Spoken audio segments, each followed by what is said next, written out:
Welcome to our day 2 in Ranchi trip. এটা ছিল আমার আউটফিট। সেকেন্ড ডেতে আমরা সকাল 7টা নাগাদ রাঁচির নিবাস থেকে বেরিয়ে রওনা দিয়েছিলাম নেতারহাটের উদ্দেশ্যে। মোটামুটি ওই 4 ঘন্টা মতো সময় লেগেছিল আর নেতারহাট যেতে।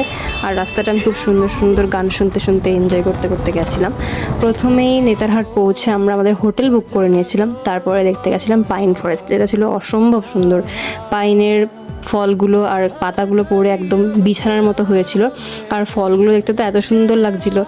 আর এই যে একটা সুন্দর দৃশ্য, অসম্ভব সুন্দর একটা দৃশ্য দেখতে পেয়েছিলাম আমরা।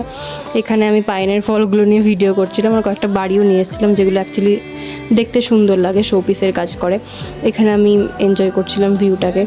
আমার খুব মজা হচ্ছিলো, যদিও বা ঠান্ডা হাওয়া দিচ্ছিল, খুব সুন্দর। তারপরে সেখানে ভিউ মানে পাইন ফলস দেখে আমরা গেছিলাম শ্যালেট হাউস দেখতে। শ্যালেট হাউস হচ্ছে ওখানকার একজন ব্রিটিশ এর বাড়ি, যিনি ওখানে নেতারহাট স্কুল প্রতিষ্ঠা করেছিলেন, তিনি ওখানে থাকতেন। শ্যালেট হাউস খুবই সুন্দর ছিল, একটা ভিনটেজ কাইন্ড অফ একটা বাড়ি ছিল।